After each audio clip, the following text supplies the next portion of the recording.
What's up, guys? So hopefully some of you are here from watching my shop videos and stuff. I do a lot of them, and I'm trying to get a little bit into moto vlogging, but not really full-on moto vlogging,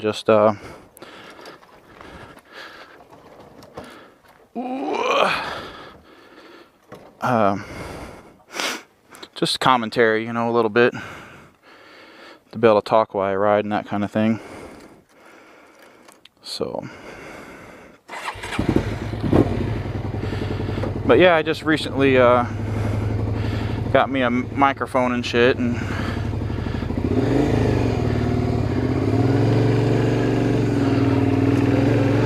hopefully I can start doing a little bit of moto vlogging. But really right now it's just a test of the microphone, and I want to see how well it sounds and that kind of thing. I did a little bit of research on it and got me a microphone that records in stereo instead of mono, so that way it plays through both of your speakers instead of one, like some moto vloggers have.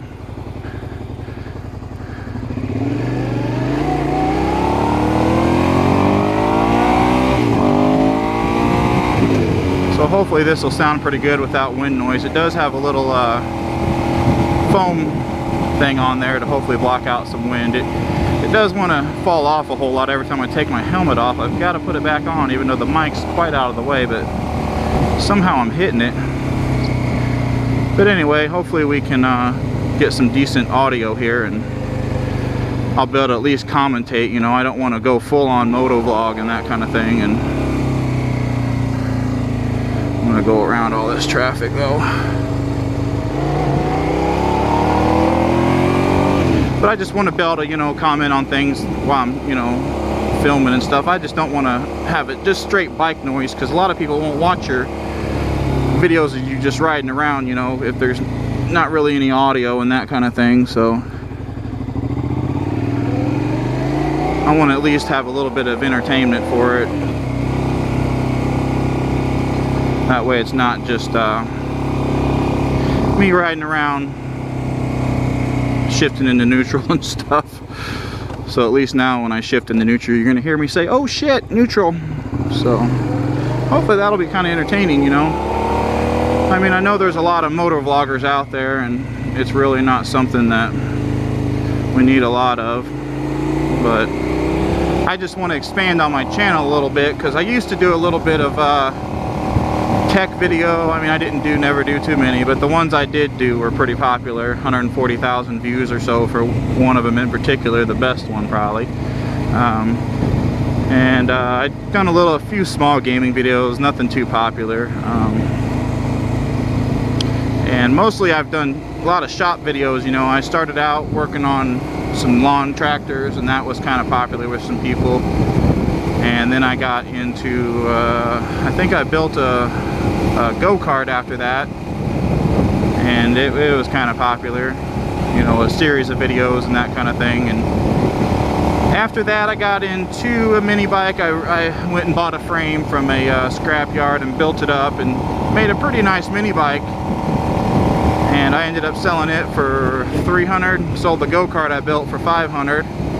And then I got onto dirt bikes. My first dirt bike I got on the channel building was a 2000 XR 100R, and it's just a little 100, you know, nothing. It was just a small bike. I was gonna keep it for my son, and I still have it now, but I got somebody interested in it, and my son's only 5, so it's gonna be a long time before he can get on that 100. Mainly I'm doing dirt bikes and street bikes now, and after that 100 I got into a 91 KX250, rebuilt it, and I ended up selling it here recently for $600. It's not worth a whole lot, you know, being a 91. It had some issues. The drain bolt didn't come out. It was kind of one of those, you would have had to replace the entire case on it to fix that drain bolt, and I wasn't going to do that. You know, those cases are $400 or $500 for those. I mean, if you can't find them used, I mean, it'd be so hard to find those used. And after that I got into a 97 YZ250, bought it for $600, and put a little bit more money into it, you know, put a top end on it and rear bearings. Normal stuff that a lot of people don't do. It got new chain and sprockets and that kind of thing. So it's a pretty fun bike. I mean, it's of course big enough for me. I'm sitting at about 280 pounds. You know, I could be a whole lot less, but you know, not like I'm stuck on the couch or nothing. You know, I get out and I'm always in the shop and that kind of thing. But yeah, I got into that one and it's done now, and that's my keeper bike. So I'm keeping that one unless I find something newer. But I'm definitely staying with two-stroke dirt bikes anyway. I mean, they're just a whole lot of fun. But after that, you know, I got into a 81 GS 850G. I bought it as kind of a partial cafe racer. It wasn't completely cafe'd out. It had a lot of good things done to it, but it still needed a whole lot. And, I put a fair bit of money into it. I got it for about $250 because I picked up a bike and traded that bike I paid $250 for the GS. And so I started out with just $250 in it, and did a whole lot to it. It got jetted up. Of course, you can go watch any of these videos I'm talking about. They're all still on the channel. But anyway, I still got that one, and that's one I'm keeping. It's more of a in-town cruise bike, just cruise around. At least this one here that I picked up recently, I can get out of town. I can go just about anywhere. This is a 02 SV650S, and they classify these as a sport tour, adventure tour type of bike, and they're really a jack of all trades kind of deal. So I mean, you could do a whole lot with this, and that's kind of the reason I got it. That, and one of my friends has a 99 SV, and I really liked it. So that's kind of how I got into this one. He kind of recommended it, so I went searching and searching and searching. Found a whole lot. But there's a cool bike there. I don't know what that was, but pretty neat little bike. Looks like a little 500 or something, maybe even a 250, I don't know. Got kind of a small back tire on it, but hey, that's pretty fucking nice. But anyway, hopefully I can start out and kind of expand the channel a little bit, get a few more subscribers. I've never had more than 300. It always kind of gets close, and then you lose a few and gain a few, and you know, if you're a YouTuber, you kind of know how that goes with subscribers and stuff. So probably should have stopped and talked to that guy. He was probably wanting to chat with me, or at least I would have looked like a nice guy. And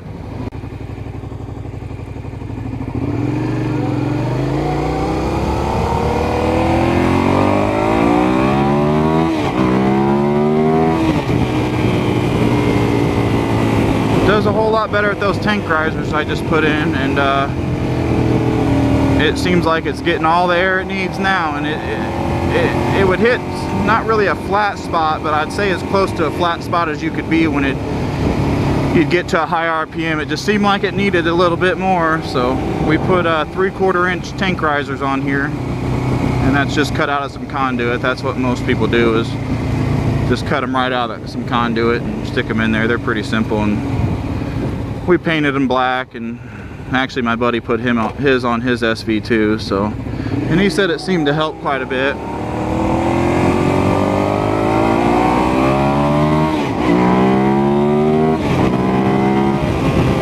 Yeah, it definitely is not starving now. It feels absolutely perfect, and I thought it was pretty good before. It was great before. I'm gonna kind of slow down on a lot of these because we put gravel on the roads here in the winter time, and there's a lot of spots where it got the dip in the road that the gravel will kind of sit in there, and you know, you'll come around a corner and it's full of gravel in that dip, and I don't want to hit no gravel. I've already low-sided this bike once since I bought it in February. Not at my own fault, but you know, it's one of them things. I bought these levers off of eBay, and they didn't have the notch in them for the brake light. It sits probably a couple millimeters out from the handle, and it was the eBay lever was absolutely flat. So what that did, when I put them on there, it kind of put pressure on the brake lever from that little bit of switch pushing on it. So it probably held my brake on just enough that it heated up my brake pads, caused the fluid to expand in there, and that locked my front brakes. I was hella lucky. I was only doing 40, and once they started to lock, I thought it was bogging, so I tried to rev it, you know, give it a rev, and of course I'm lucky that that didn't do anything when I was revving it. It felt like it was just bogging extremely bad, and it ended up slowing down to probably 32 or 33 miles an hour, and I was able to low side it instead of high side it, because normally, from what I heard, when you're, you know, you lock your front brakes out of rider error, or, you know, in my case mechanical error, you're gonna do a end over end type of deal and high side the bike and that kind of thing. But luckily somehow I was able to low side it and came off pretty clean. You can see that in one of my videos here recently. See all this gravel? I mean, holy freaking cow, I'm gonna have to be careful getting out of here. I mean, this is a lot of gravel right here. There we go.